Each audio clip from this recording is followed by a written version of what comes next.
दुनियावी अर्थों में सबसे कठिन काम माना जाता है, वो चुनौती अपने हाथ में ले, आजीवन उसको मिशन बनाए उन बच्चों के बीच जिन्हें हम मानते हैं कि प्रकृति ने उनके साथ नाइंसाफी की। बहुत कठिन होता है जीवन में ऐसे काम करना। जब मैं यहाँ खड़ा हूं तो मुझे याद आ रहा है बहुत वर्षों पहले, आज से लगभग 85, आप समझ लीजिए 40 वर्ष तो हो ही गए, 35 वर्ष।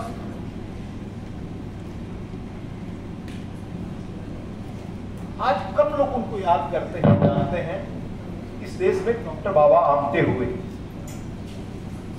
उन्होंने उन लोगों के बीच काम करना शुरू किया जिनको समाज त्याज्य मान चुका था। वो और उनकी पत्नी ने, मैं उनके आश्रम गया, वहां 10 दिन लगभग रहा। सुंदर उसकी रचना थी। जब मैंने पढ़कर मैं आकर्षित हुआ, वहां गया, कहा कि मेरे जीवन की कुल यात्रा शुरू हुई एक लंगड़ी गाय से। मैं एग्जैक्ट शब्द जो पढ़ा था वो आपको याद बता कर रहा हूं। लंगड़ी गाय और 6 ऐसे रोगी जिनको समाज त्याग चुका था, और बंजर भूमि चंद्रपुर में, जिसके बारे में हाल तक आप सुनते थे कि नक्सलियों का गढ़ होता था, वहां कोई जाता नहीं था। मैं उस जंगल में गया, वहां रहा। करोड़ों अरबों में ऐसे विलक्षण लोग एकाध होते हैं। नवल जी का जो काम है, ऐसे हम जैसे करोड़ों लोगों में से एक अलग है। हमें खुद को ऊर्जा मिलती है जिनसे उनके हर प्रयास में साथ खड़ा होना, ये मनुष्य होने का धर्म है।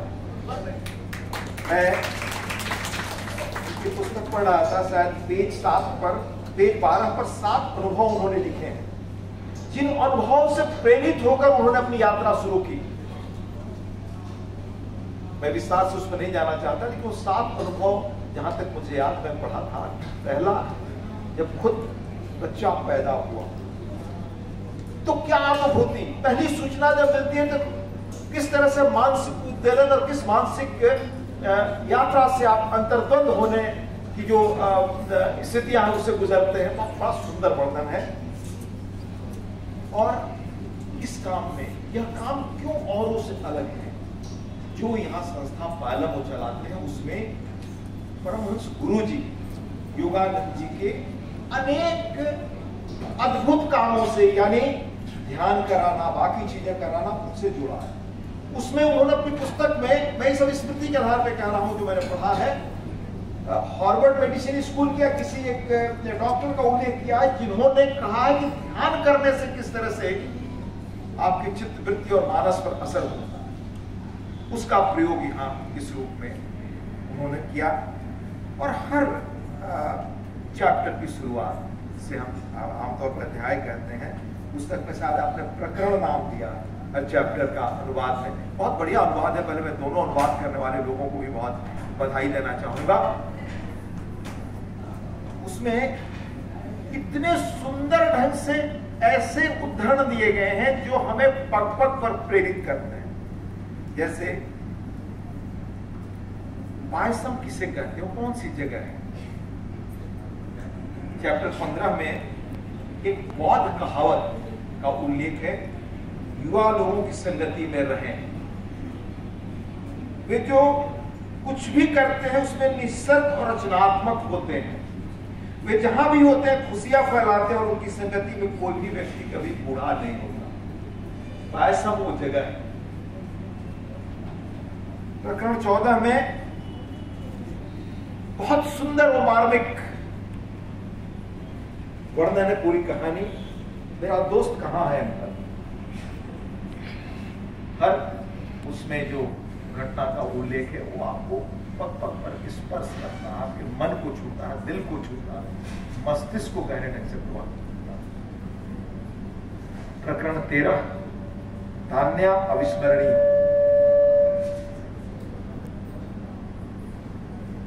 सिर्फ तान्या ही अविस्मरणीय नहीं, बल्कि उसे आप पढ़े तो खुद अपने जीवन के बारे में आप समझेंगे कि जीवन जो जीते हैं इससे कितना व्यापक और अलग है, उसको तो हमको जान ही नहीं पाते। मुझे याद नहीं आज से 40-50 वर्ष पहले कब, जब मैं बिल्कुल विद्यार्थी था, तो स्वामी परमहंस जी की पुस्तक जिसका योगी कथामृत हिंदी अनुवाद होता था, वो मैंने पढ़ा। और मैं आपको बताऊं कि आज भी जहां मैं सोता हूं किताब हमेशा मेरे साथ रहे। अद्भुत पुस्तक है, एक डेली थॉट की उनकी पुस्तक है, जो रोज विचार करें आप एक एक प्रसंग, उससे बड़ा प्रेरक प्रसंग आपको दुनिया के जो थॉट लीडर्स की पढ़ते हैं ना, जो आपको प्रोत्साहित करने पर लिटरेचर लिखते हैं, और $1 बिलियन का बिजनेस हो गया, वैसी पुस्तक नहीं लिखी गई जो स्वामी परमहंस जी की पुस्तक है। उसमें बहुत सुंदर, यहां से उसकी 2 घटनाएं मैं उल्लेख करने से रोक नहीं पा रहा हूं खुद को। उसकी शुरुआत जो है वो परमहंस योगानंद जी के कथन से है, और हम सबके जीवन का सच यही है। सागर से एक लहर के रूप में मैं आया हूं, स्वामी जी कहते हैं, और वापस सागर की गोद में जाऊंगा। हम नहीं जानते हम आते कहां से और जाएंगे कहां। मैं आनंद से आया हूं, मैं आनंद में रहता हूं, और उसी आनंद में मैं एक दिन फिर से द्रवीभूत हो जाऊंगा। ये परमहंस जी का कथन है। और भी बहुत कुछ है, पर उसमें घटना है। घटना ये है कि तान्या के पिता, अगर मैं गलत न हूं तो आप मुझे करेक्ट करेंगे नवल जी, आपको शुक्रवार दिन, शुक्रवार होता है जब वो फोन करके कहते हैं कि तान्या नहीं रही, और तान्या आपके बच्चे को फोन करती है शायद, शनिवार ना बताती। ये अपने मन को तैयार कर रहे होते हैं कि किस तरह से अपने बच्चे को मैं बताऊं, क्योंकि दोनों के बीच एक जो पढ़ते समय की जो एक बचपन की जो गहरी आत्मीयता होती वो है। तो डॉक्टर नवल पंत जी और रानू जी खुद को तैयार करते हैं कि कैसे मैं ये सूचना इस बच्चे को दूं, क्योंकि उसका मन बड़ा आहत होगा। और वो खुद कहता है कि कल हमें उसने फोन किया, यानी कल हमें तान्या ने फोन किया शनिवार को, शुक्रवार को उसके तान्या के न रहने की खबर उनके पिता ने दी थी। मैं बहुत विस्तार में नहीं जाना चाहता, आते कहां से हैं और जाते कहां हैं, इट्स कंप्लीटली, मतलब हम आते हैं सागर की लहर से, उसमें विलीन हो जाते हैं। ये स्व अनुभव से हमारे नवल पंत जी ने उस घटना का उल्लेख किया है। बहुत अद्भुत प्रसंग है, हमें खुद को समझने के लिए कि जीवन भी है कि जो हम सारे लोग भौतिक चीजों के प्रति, भौतिक आकर्षण में, दुनियावी आकर्षण में इतने डूब जाते हैं कि हम भूल जाते हैं। महाभारत का बड़ा एक चर्चित प्रसंग है, और सिर्फ महाभारत का ही नहीं, आगे भी विस्तार है उसका। फिर एक बार वो बहुत प्यासे होते हैं, इसमें तो कोई भाई लौट कर नहीं आता, फिर वो खुद ढूंढने निकलते हैं तो देखते हैं कि एक तालाब के किनारे चारों भाई जीवित नहीं है। पानी पीने की कोशिश करते हैं, उनको मन में यह उठता है कि हमारे भाई तो सूरवीर हैं, इनको कौन दुनिया में हरा सकता है, खत्म कर सकता है। बहुत प्यासे थे पानी पीने के लिए, तो आवाज आती है कि नहीं, हमारे प्रश्नों का पहले उत्तर दो। उसमें प्रश्न होता है, बड़े छोटे छोटे प्रश्न है, पर जीवन का मर्म समझने के लिए अद्भुत प्रसंग है। मैं जब ये पढ़ रहा था तान्या का, तो मुझे वही चीज मेरे दिमाग में घूमती रही, वो कि दुनिया का सबसे बड़ा आश्चर्य क्या है। तो युधिष्ठिर कहते हैं कि हम रोज कंधों पर 100 लेकर जाते हैं, पर कभी ये नहीं सोचते कि हमारा क्या होगा। इसी देश में कठोपनिषद लिखा गया, जिसमें बालक नचिकेता जीवन के सबसे गंभीर सवालों के बारे में पूछता है। ये जितने इस तरह के काम हैं जो नवल जी पायसम में लगी टीम कर रही है, ये असाधारण काम है। जीवन के वो सवाल और काम है जिन्हें विलक्षण लोग करते हैं। इसलिए इस कार्यक्रम में मौजूद होना हम सबके लिए एक नैतिक जिम्मेदारी रही। मैं जानता हूं कि मैं किसी राजनीतिक कार्यक्रम में नहीं हूं, लेकिन आज मैं एक बात यहाँ जरूर कहना चाहूंगा जिसका राजनीति से अर्थ आप हो सकते हैं। इस राज्य के यशस्वी मुख्यमंत्री आदरणीय पूज्य, मेरी बड़ी इच्छा थी कि परमहंस जी का मैं उस जगह देखूं जहां उन्होंने जन्म लिया था। जो रोशनी दुनिया में आज अपनी आभा से दुनिया को दीप्त कर रही है, वो शुरुआत कहां से, वो जगह तो देखो। संयोग से मुझे, क्योंकि मैं सांसद था, मुझे मौका मिल गया रात में जाकर उस कमरे को बाहर से ही देखने का। कभी वहां उनके नाम पर जहां वो जन्मे, जहां से रोशनी दुनिया में फैली, उस गोरखपुर में उनका भव्य स्मारक बनेगा। इस बात के लिए मैं आपके इस मंच से आदरणीय योगी आदित्यनाथ जी को आज बहुत बहुत उनके प्रति आभार। उस महान व्यक्ति के नाम पर, जिनके नाम से संस्था भी आज संचालित है।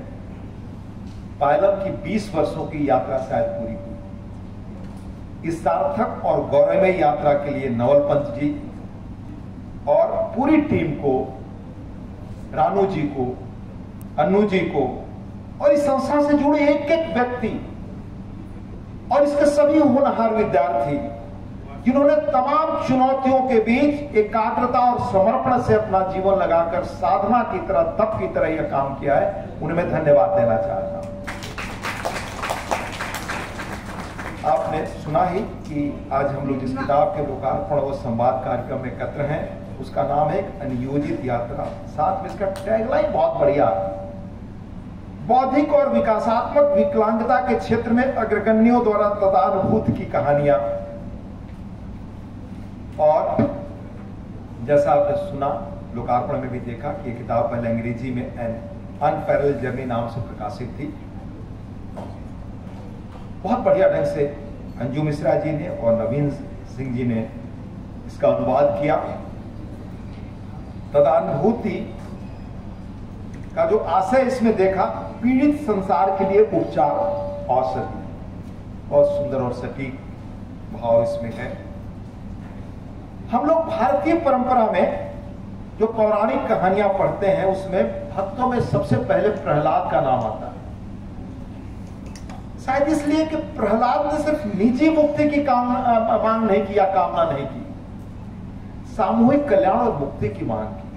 निजी तप का फल सबको मिले, यानी निजी प्रयास का फल समाज को मिले, यह धारा हमारे यहां मान्य रही, पूजी गई। उसी धारा को ऐसे कामों से नवल जी और उनका परिवार, यानी जो पायसम परिवार है, बढ़ाने में लगा है। इसलिए हमारा हर सहयोग ऐसी संस्था के प्रति होना चाहिए। दुनिया का इतिहास आप देखिए, कुछ एक नाम मुझे याद आए जब इस पुस्तक को पढ़ रहा था। स्टीवी वंडर दुनिया के महान कलाकारों में से एक। उनकी पियानो कला और उनकी विशिष्ट आवाज को कला की दुनिया में मानक माना जाता है। पर जब वो पैदा हुए तो उन्हें रेटिनोपैथी और प्रीमैच्योरिटी नामक बीमारी हुई। उनकी रेटिना अलग हो गई। उनकी दृष्टिहीनता सर्वकालिक महानतम संगीत हस्तियों में से एक बनने में आड़े नहीं आई। वो बने और अपनी छाप छोड़ के। इसी तरह हम लोगों ने 5-6 वर्ष हुए होंगे, अपने समय के आइंस्टीन के रूप में अपनी पहचान बना चुके स्टीफन हॉकिंग को न रहते हमने देखा,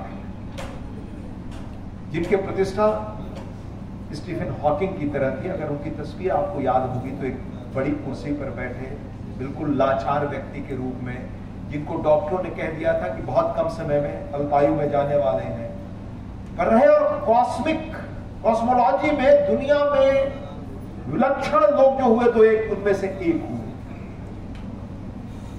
मैक्सिको का भी आप जाएं या हम मैक्सिको के बारे में पढ़ना चाहें तो देखें, वहां लोग फिद्रा काहलो का नाम बहुत ही आदर से लेते हैं। वो मैक्सिकन चित्रकार थी। मैक्सिकन संस्कृति की पहचान के रूप में उनकी पहचान है। उन्हें फिद्रा काहलो को बचपन में ही पोलियो हो गया। बाद में एक दुर्घटना ने उनकी शारीरिक समस्याओं को और बढ़ा दिया। फिर भी उनके समर्पण और कुशलता ने उन्हें इस योग्य बनाया कि उनकी कलाकृतियां हमेशा के लिए मानव समाज के लिए एक धरोहर बन गई। इसी कड़ी में हेलेन केलर का मैं नाम उल्लेख करूंगा। पुस्तक में एक अध्याय है श्रीकांत उर्फ श्रीपत। वो चैप्टर जब शुरू होता है तो उसमें नवल जी ने हेलन केलर का कथन उद्धृत किया। वो हेलन केलर यही है, उनका कथन है, मैं कोट करता हूं, जब तक लोगों का विशाल जनसमूह के लिए जिम्मेदारी की भावना से नहीं भर जाएगा तब तक सामाजिक न्याय कभी प्राप्त नहीं हो सकता। ये सामाजिक न्याय की सबसे प्रामाणिक परिभाषा है मेरी दृष्टि में। हम सारे समाज के लोग जब तक अपनी जिम्मेदारी महसूस नहीं कर लेंगे, ऐसे काम कर रहे हैं ऐसे बच्चों के प्रति, तब तक यह काम नहीं हो सकता। ये भावना और प्रतिबद्धता से ही संभव है। वो हेलन केलर जो अमेरिका में लेखिका थी बहुत बड़ी, उनकी आत्मकथा दुनिया भर में लोकप्रिय है। हेलन केलर को बचपन में ही एक बीमारी हुई जिसके कारण उनकी आईसाइट और सुनने की शक्ति, दृष्टि और श्रवण इंद्रियां चली गई। दोनों इंद्रियों के चले जाने के कारण उन्हें भाषा सीखने में बहुत कठिनाई हुई, पर अपनी कड़ी मेहनत और अपनी शिक्षिका एनी सुल्विन के सहयोग से वह दुनिया की प्रसिद्ध लेखिका बनी। पुस्तक का एक प्रकरण है 4, मानस बाल हनुमान। इतना सुंदर, इतने रचनात्मक ढंग से नवल जी ने हर चैप्टर, मैं हिंदी पढ़ा, अंग्रेजी भी आज पढ़ूंगा, तो इतने सुंदर ढंग से उसके प्रेरक वाक्य से उसकी शुरुआत की है। उसमें सुल्विन की वो चर्चा करते हैं। हेलन केलर की बात से ही वो शुरू है, नहीं सुल्विन तो मैं उल्लेख कर रहा हूं, हेलन केलर की बात से वो चैप्टर शुरू हो रहा है। वो वाक्य क्या है, हालांकि दुनिया दुखों से भरी है लेकिन यह उनसे उबरने से भी भरी है। गौर करिएगा, लेकिन हालांकि दुनिया दुखों से भरी है, ये हेलन केलर दुनिया में उनकी आत्मकथा बड़ी मशहूर मानी जाती है, वो लिखती हैं, हालांकि दुनिया दुखों से भरी है कौमा, लेकिन यह उनसे उबरने जैसी कथाओं से भी भरी है। ये ऐसे ही प्रयास है यहाँ जो पायलम में काम हो रहे हैं, जो हमें प्रेरणा और ऊर्जा देते हैं। सुल्विन वह शिक्षिका थी जिन्होंने हेलन केलर को जैसी चुनौतीपूर्ण जीवन जीने वाली महिला को दुनिया का महान लेखक बनने में अहम भूमिका निभाई।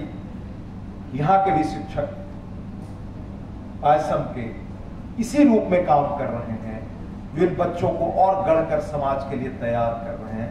और हमारे पीछे बैठे हुए एक मित्र आपने सुना, ऐसे साइलेंट लोगों को समाज में एप्रिसिएशन बहुत होना चाहिए, जो ऐसे बच्चों को काम के साझेदार बनाने के लिए बहुत कुछ कर रहे हैं, हर संभव मदद कर रहे हैं। मैं एक चीज और कहकर अपनी बात खत्म करूंगा। कई बार आज के समाज में हम लोग ऐसे बच्चों के बारे में टिप्पणी कई बार करते हैं, पर आज जो बच्चे घरों में हम पालते हैं उन पर कभी गौर करें। आज के बच्चे, हम अभिभावक मोबाइल देकर उनको अपना फर्ज खत्म कर हुआ मान लेते हैं। उस मोबाइल से बच्चे कमजोर हो रहे हैं, बेहतर हो रहे हैं या किस हाल में, कभी इस पर गौर करें। अनेक घटनाएं मैं सुनता हूं जहां वीडियो गेम और मोबाइल ने बच्चों को लगभग बड़ी मुश्किल हालात में डाल दिया। कई की आंख की रोशनी गहरे ढंग से प्रभावित, कई की याददाश्त कमजोर, कई अचानक चिल्लाने लगे, कई एलिनेशन से गुजर रहे, एकाकीपन से। ये हालात हम स्वस्थ बच्चों का घरों में कर रहे हैं। कम से कम हमें इसे याद रखना चाहिए। मैं मानता हूं कि यह काम ऐसा है जैसा हमारे जो यहाँ पायलम में जो ये प्रयास हो रहा है, ये जो गुरुजी जिनके द्वारा योगदा सत्संग सोसाइटी बनी और बाहर के लोगों के लिए सेल्फ रियलाइजेशन फेलोशिप, उसके मकसद में से एक मकसद शायद ये है, स्वामी जी ज्यादा बताएंगे, का परमात्मा से मिलन। मैं मानता हूं कि नवल पंत जी का यह काम, लेखन इसी पवित्र दिशा में यात्रा है। ये प्रकरण 10 में इमर्सन का एक कोट उन्होंने दिया है। इमर्सन अपने समय बड़े फिलोसोफर रहे, वो बड़ा सुंदर कोट लगा। काम क्या है नवल जी या इस सभी बंधुओं का, दुनिया को एक बेहतर जगह छोड़ने के लिए यह काम है, यह जानने के लिए कि आपके जीने से जीवन भी आसान हो गया है, इसे सफल होना जरूरी है। यह कोट है इमर्सन का, इसी में नवल जी और आपकी पूरी टीम लगी हुई है। पुस्तक के शुरू में आपने तैत्तिरीय उपनिषद का एक वाक्य कहा है, आपका काम ऐसा ही है। वो वाक्य है, हम आनंद से आए, आनंद में हम जी रहे हैं और एक दिन तेरे पवित्र आनंद में पुनः विलीन हो जाएंगे।